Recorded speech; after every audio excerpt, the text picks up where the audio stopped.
Bonsoir à toutes et à tous. Merci encore d'être avec nous. C'est le programme du soir sur New World Info, le décryptage de l'actualité. Pour débuter, on va à Madagascar évoquer ce duel à couteau entre deux ex pour la présidentielle. Les Malgaches étaient aux urnes ce mercredi pour élire leur président dans un scrutin donc aux airs de revanche entre les deux poids lourds de la scène politique locale depuis plus de 10 ans. Marc Ravalomanana et Andra Joeline, déterminés à retrouver tous les deux le pouvoir. La rivalité et l'inimitié qui opposent les deux ex-chefs de l'État font redouter de vives tensions à la proclamation des résultats dans un pays habitué à des crises politiques depuis son indépendance de la France en 60. On va en parler avec Mamadou Diouf. Bonsoir Mamadou Diouf. Bonsoir Samuel. Les Malgaches donc ont voté aujourd'hui et ce qu'on peut dire, c'est que ces deux chefs d'État qui étaient devant eux, Marc Ravalomanana, Andra Joeline, ça a dû être un choix compliqué pour les Malgaches. Oui, un choix véritablement compliqué parce que c'est rare que dans une élection, qu'on retrouve deux anciens présidents qui s'opposent au moment du second tour. Généralement, c'est toujours un président sortant et un opposant, mais ici, on a deux présidents sortants qui s'opposent, mais il faut dire que les gens s'y attendaient parce que cette opposition aurait dû avoir lieu il y a 5 ans. On l'oublie un peu, cette opposition aurait dû avoir lieu il y a 5 ans. Si elle n'a pas eu lieu, c'est parce que la communauté internationale avait fait pression, puisque la même situation que l'on craint aujourd'hui, c'est la même situation qui s'était présentée il y a 5 ans. Craignant que ces élections ne finissent par des débordements, la communauté internationale avait pris une décision forte qui avait consisté à écarter tous les deux aux élections d'il y a 5 ans. Et ça avait permis à chacun d'aller se créer, j'allais dire, son candidat. Mais au moins, les élections s'étaient bien déroulées. Cette fois, pour le moment, le vote s'est déjà passé dans de très bonnes conditions. Mais la crainte, ce n'est pas le vote. La crainte, c'est est-ce que le candidat qui a perdu, surtout, va accepter de reconnaître que l'autre a gagné. Parce qu'il faut rappeler qu'au premier tour, chose extraordinaire, sur pratiquement les 36 candidats, tous les candidats avaient crié à la fraude, y compris même le président sortant. Bon, on espère que cette fois-ci, ça ne sera pas le cas, parce que c'est ça que les gens craignent, puisque la campagne a été particulièrement violente, surtout sur le plan verbal. On va attendre jusqu'à Noël pour avoir les premiers résultats, et pendant ce délai, beaucoup de choses risquent de se passer. Je me dis qu'il faut que les gens se lèvent à temps pour ne pas jouer aux sapeurs-pompiers. On a déjà les évêques qui se sont prononcés en demandant que chacun des deux candidats accepte le résultat des urnes. La société civile s'était organisée en demandant aux 36 candidats de signer une sorte de charte où chacun allait reconnaître qu'on va reconnaître les résultats des urnes. Les 34 candidats l'ont signé. Les deux candidats qui sont allés au second tour, aucun ne l'a signé.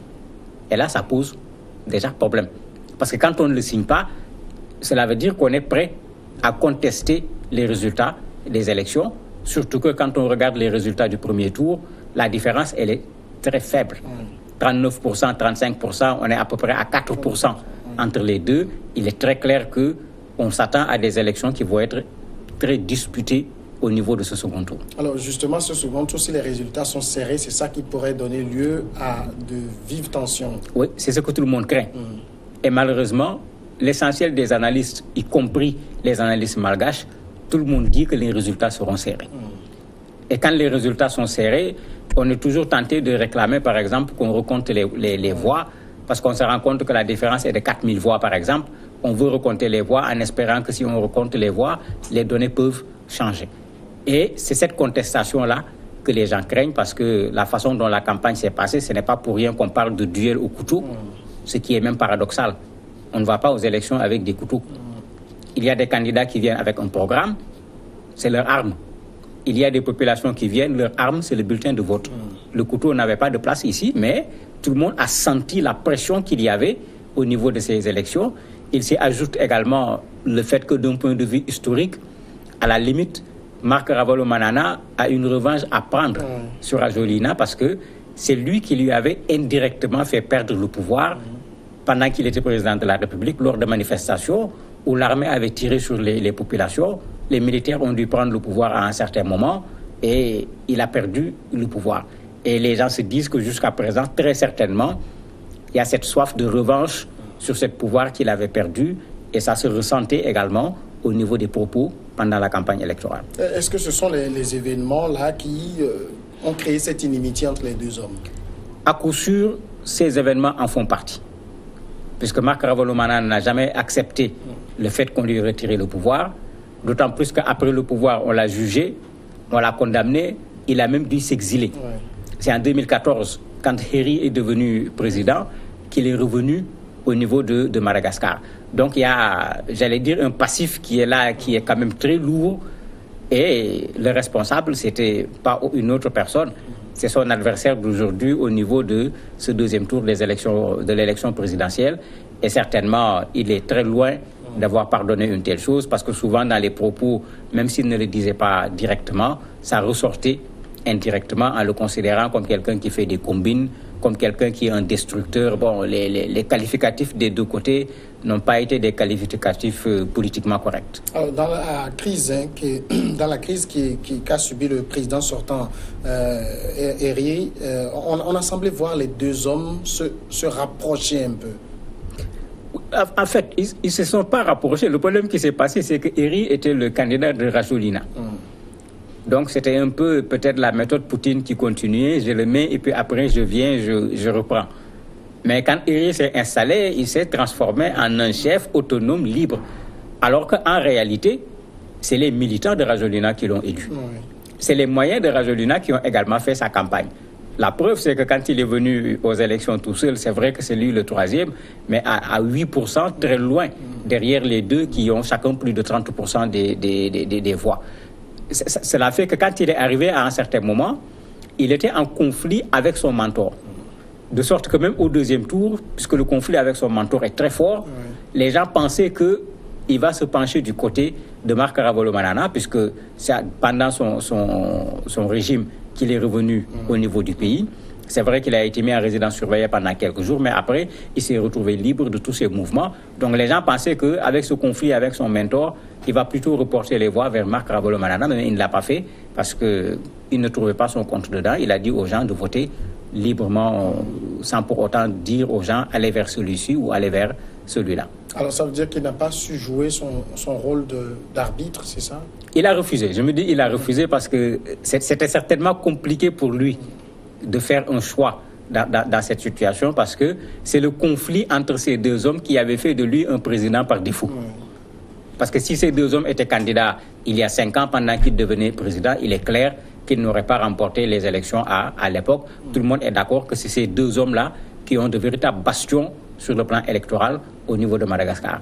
Donc, il avait été président pendant un mandat et malheureusement, le résultat du mandat, c'est une véritable catastrophe. Tout le monde est d'accord là-dessus par rapport à son bilan, particulièrement sur le plan économique et sur le plan social. Donc lui-même, il n'avait aucun intérêt finalement pour dire quoi que ce soit. Il a préféré quitter la scène sans pour autant aller vers l'un ou l'autre des deux candidats du second tour. Marc Ravalomanana et André Rajolina ont également dirigé le pays, mais ils n'ont pas laissé de bilan élogieux. Mais pas du tout. Madagascar est le seul pays en Afrique qui n'a pas subi de coup d'État. Plutôt, qui n'a pas subi de guerre civile et qui régresse de l'indépendance jusqu'à aujourd'hui. C'est extraordinaire. 3/4 de la population vivent en dessous du seuil de la pauvreté.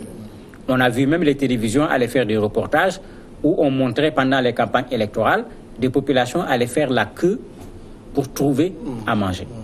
Pendant ce temps, chacun des deux candidats avait des hélicoptères rutilants et tournait dans les airs pour aller faire leur campagne, puisque tous les deux sont particulièrement riches. Et les gens montraient cette opposition entre ce que ces gens-là disent et la réalité que les populations vivent. De sorte même, il y a un des Malgaches qui a eu des propos que je trouve assez durs. Il a dit ni l'un ni l'autre. On lui a dit pourquoi? Il dit c'est la peste et le choléra. On lui a dit mais non, il faut quand même une solution, il faut que quelqu'un dirige. Il a dit il vaut mieux qu'on confie Madagascar aux Nations Unies.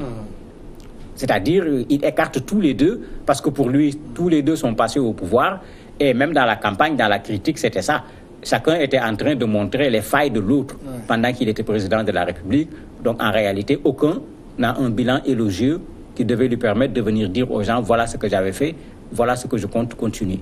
Ça veut dire que pendant cette campagne, il n'y a pas eu de véritable programme, il y a juste eu une débauche de moyens financiers. Oui, il y a eu véritablement une débauche de moyens financiers. Ça, il faut vraiment le dire. De l'argent a été distribué d'une façon à la limite qu'on pourrait appeler une façon honteuse. Il y a quelqu'un même qui a dit que c'était un clientélisme totalement décomplexé. C'est-à-dire les gens ne se gênaient pas à faire usage de l'argent pour pouvoir faire voter les populations malgaches. Et c'est un peu malheureux parce que voir la misère de ce peuple-là et vouloir utiliser cette misère de ce peuple pour faire voter les populations, d'un point de vue politique, je me dis que c'est quelque chose où il n'y a absolument rien en matière de morale. Alors, on a vu aussi Marc Ravalomanane qui déjà a commencé par accuser son rival de fraude. Il a apporté au moins un lot de 400 bulletins de vote vierges tombés dans les mains des partisans d'Eri qu'il a remis à la CENI. Ça commence déjà. Mais ça commence déjà, mais comme j'ai dit ici, au niveau des élections au premier tour, on a 36 candidats. Même les candidats qui ont obtenu 0, quelque chose % sont venus dire qu'on a fait la fraude. C'est-à-dire qu'il n'y avait pas d'enjeu pour ces gens. Parce que parmi ces candidats, sur les 36, les 33, fraude ou pas, ils ne pouvaient même pas aller au second tour. Si ce sont ces gens-là qui se sont levés, brandir des fraudes, montrer des preuves, parce qu'à un certain moment, il faut le reconnaître, la communauté internationale avait reconnu qu'il y avait quand même des problèmes au niveau des élections pour ce qui est du premier tour. Pour le moment, on n'a pas encore entendu les observateurs pour ce qui concerne le second tour. Quand c'est les candidats, on les connaît. Chacun va commencer par dire il y a fraude. Et ensuite, et ça les évêques, la société civile, tout le monde leur demande de ne pas le refaire parce qu'ils l'avaient fait au premier tour, que les gens ne s'autoproclament pas vainqueurs. Parce que ça fait monter la pression. En ce moment, quand les résultats viennent, si le résultat est différent de ce que le candidat avait dit, les partisans du candidat disent immédiatement on nous a volé nos élections. Et Madagascar doit quand même sortir de ce rang de mauvais élèves, parce qu'il fait partie des très mauvais élèves en Afrique, où les élections, l'après-élection, est souvent un moment de violence, au point qu'après, on met le pays à feu et à sang pour simplement élire une personne. Moi, je le dis et je le répète tout le temps, aucune élection d'aucun président ne vaut la mort d'un seul citoyen. Est-ce que la situation qui avait prévalu en 2013 et qui a fait qu'on a exclu ces deux-là de la course est différente de celle d'aujourd'hui? Pourquoi on les a laissés concourir? Elle n'est pas différente, mais le problème c'est qu'en dehors de ces deux, il n'y a pas de véritable leader sur le plan politique au niveau de Madagascar. Quand on regarde les élections du premier tour, les élections le montrent clairement. Si l'ancien président se retrouve avec 8%, les autres, ce n'est même pas la peine de parler du pourcentage qu'ils ont obtenu. Ça montre clairement que d'un point de vue politique, ce sont ces deux-là qui tiennent le pays. Et cette fois-ci, les empêcher d'être candidats risquaient d'amener ce qu'on craignait il y a 5 ans. Ils risquaient de refuser, de s'opposer. Et en ce moment, si c'est à cause de la violence qu'on craignait, qu'on leur demandait de ne pas être candidat, c'est leur absence comme candidat qui va amener cette violence parce que leurs partisans n'allaient pas l'accepter. Donc les gens ont laissé, mais la société civile a fait un très bon travail pour amener les gens à accepter un certain nombre de règles. Et c'est les deux qui ont créé le plus de problèmes à la société civile. Je disais tantôt que quand on a présenté la charte qui devait être signée, c'est eux deux qui ont refusé de signer la charte parce que certainement chacun avait sa botte secrète cachée quelque part. C'est en tout cas un pays à suivre de près jusqu'à la proclamation des résultats. On sera toujours là pour en parler. Mamadou Diouf, merci d'être passé répondre à nos questions. C'est moi qui vous remercie. La pause et l'invité du jour va suivre.